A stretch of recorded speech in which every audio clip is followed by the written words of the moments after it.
l'événement pic B. Alors, vous avez le 7, le 8, le 9, le 10 de pique, le valet, la dame, le roi et l'as de pique, qui est en même temps as et pique. Voilà l'intersection, ce qu'on appelle l'intersection des deux ensembles A et B. Voilà. On dit que la même carte peut être en même temps as et pique. Donc que les deux événements, as et pique, sont compatibles. Ça veut dire qu'ils peuvent aller ensemble. Donc que les deux parties A et B ont bien des éléments communs. Ici, il y en a un élément commun. Et pour mieux comprendre, je répète l'exercice, mais au lieu de pique, je vais vous mettre valet.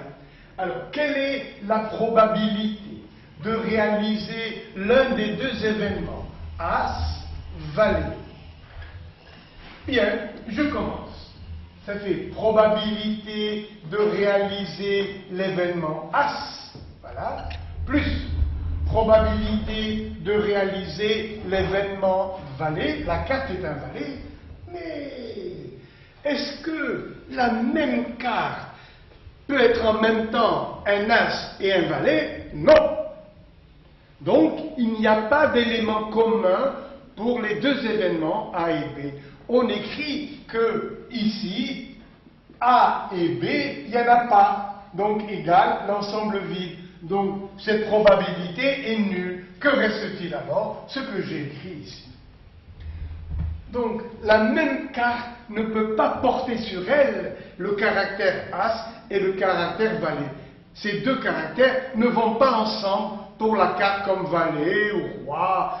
Alors, on dit que A et B sont, dans ce cas, des événements incompatibles, qui ne vont pas ensemble. Et voilà. Donc, si A et B sont incompatibles, leur intersection est vide et le théorème se réduit à P de A ou B égale P de A plus P de B. Vous verrez dans combien d'exercices on s'en sert. Voilà donc pour le premier théorème. Deuxième théorème. Deuxièmement,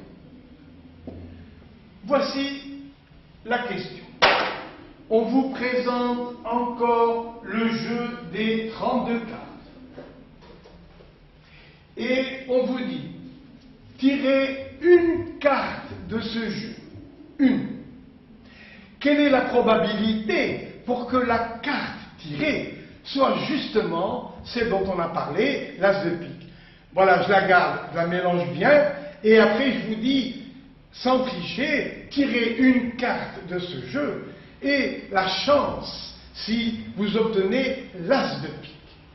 Donc, problème, quelle est la probabilité de réaliser, vous voyez, une carte qui soit en même temps as et pique? Bien. Combien y a-t-il d'as pique dans le jeu? Une. Donc, je vais avoir une chance sur les 32 cartes qu'on m'a présentées. Voilà, une chance sur 32. Et grâce à cet exemple, comme tout à l'heure, je vais vous faire apparaître le théorème.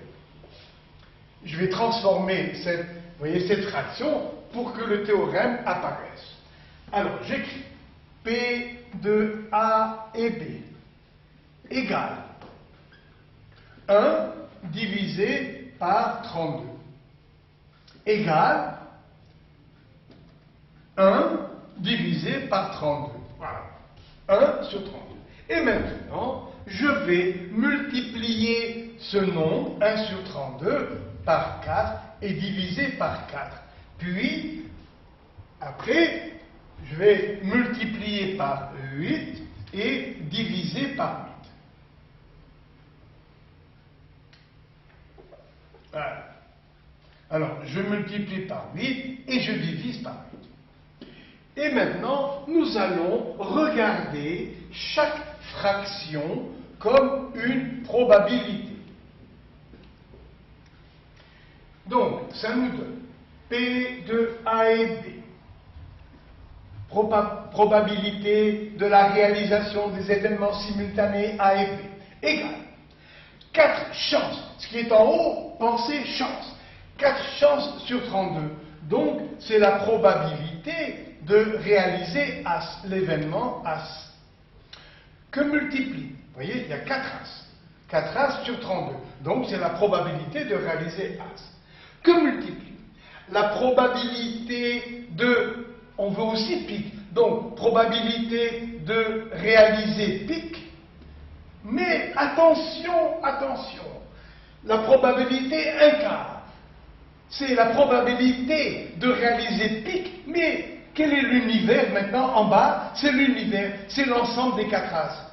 Donc, 1 quart, c'est la probabilité de réaliser l'As de pique parmi les 4 As du jeu. Voilà.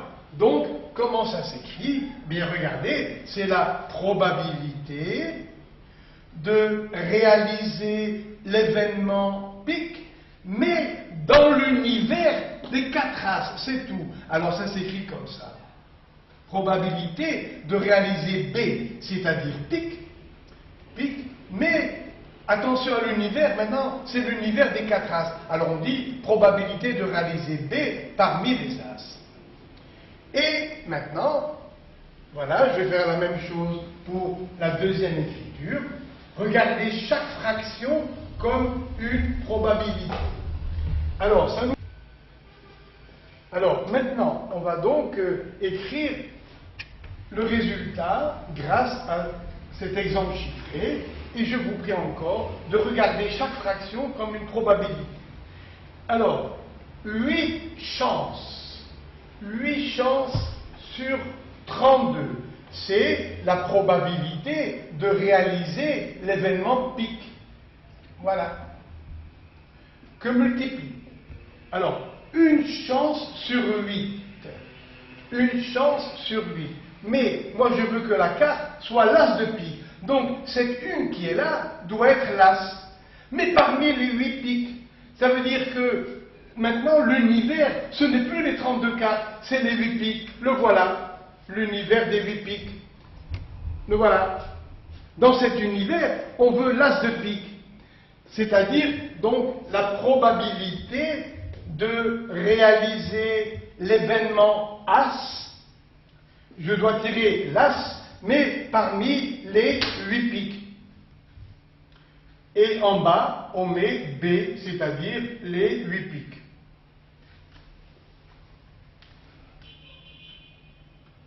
Et on lit P de A dans B. C'est-à-dire probabilité de réaliser As dans l'univers des 8 piques, c'est-à-dire dans l'univers B. Et voilà donc le théorème promis. Alors, P de A et B égale P de A, le premier, que multiplie P du deuxième, B dans A. Ça veut dire en considérant que A, c'est le nouvel univers. Ou bien, ça fait P de B que multiplie P de A dans B. Ça veut dire qu'on a une formule symétrique. Parce que, en mathématiques, A et B est égal à B et A. Donc, tout ce qu'on a dit pour A doit être vrai pour B aussi. Eh bien voilà, une dernière fois, P, c'est pas vrai, je triche, P de A et B égale P de A, le premier, que multiplie P de B dans A, ou bien P de B, le deuxième, que multiplie P de A dans B. Ça s'appelle le théorème des probabilités conditionnelles. Ça veut dire que ici, B est pris dans A. Là, A est pris dans B. Maintenant, si A désigne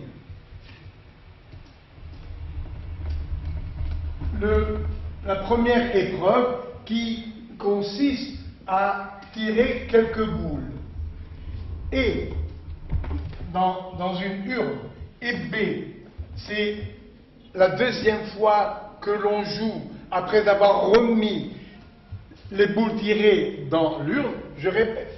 Vous avez par exemple une urne avec 3 blanches et 5 rouges. et on vous dit, on tire 2 boules au hasard. Quelle est la probabilité d'obtenir 2 blanches? Bon, eh bien, vous allez la calculer, bien sûr. Mais après, on vous dit, on rejoue. Donc, A, c'est la première fois que l'on joue.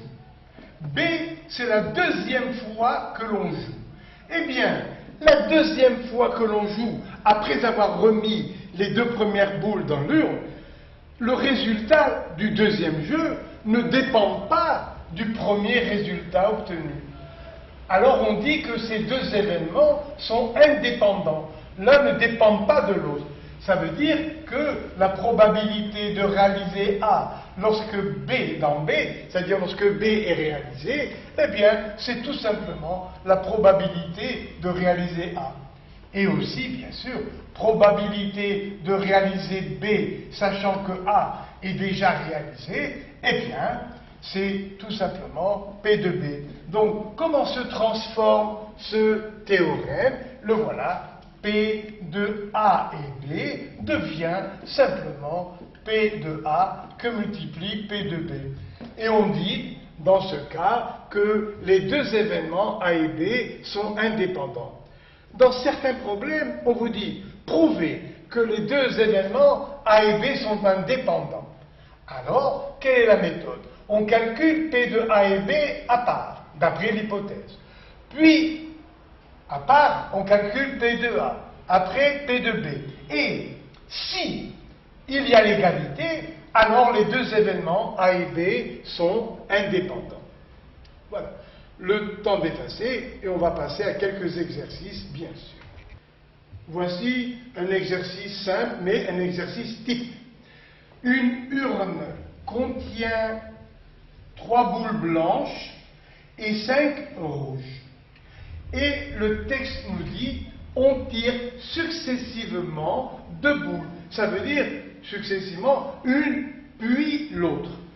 Quelle est la probabilité pour que les 2 boules tirées successivement soient toutes les 2 blanches?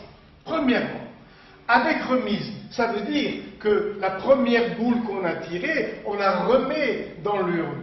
Deuxièmement, sans remise. Cela veut dire que la première boule qu'on a tirée, on ne la remet pas dans l'urne. Alors, premièrement, avec remise. Probabilité égale petit n sur grand N. Sans tricher, on met la main dans l'urne. Et combien il y a de boules en tout il y a qui nous attendent? 3 et 5, 8.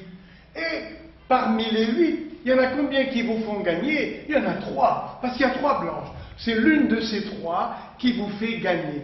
Donc, probabilité égale 3 chances sur 8. Et voilà. Maintenant, ça c'est pour la première boule.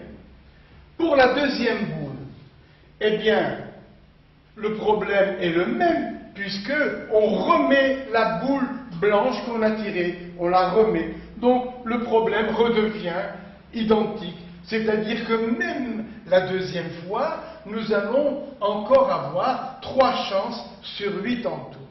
Donc ici, la probabilité pour avoir la première boule blanche et la deuxième boule blanche, eh bien, ce sera la première fois 3 chances sur 8 que multiplie encore 3 chances sur 8. Pourquoi? Parce que les 2 épreuves sont identiques. On a remis la boule tirée dans l'urne. Donc, on a 2 fois de suite 3 huitièmes qu'on multiplie ensemble. Et bien sûr, ça fait 9 sur 64. Deuxièmement, on ne remet pas la boule tirée. Alors, probabilité de réaliser les événements B1 et B2. C'est-à-dire, on veut que la première boule soit blanche et la deuxième aussi soit blanche. Égal. D'après le théorème, ça fait P de B1 que multiplie P de B2, mais on est dans les conditions de B1. C'est-à-dire, la première boule est blanche. Première épreuve. Donc on a 3 chances sur 8. Wow.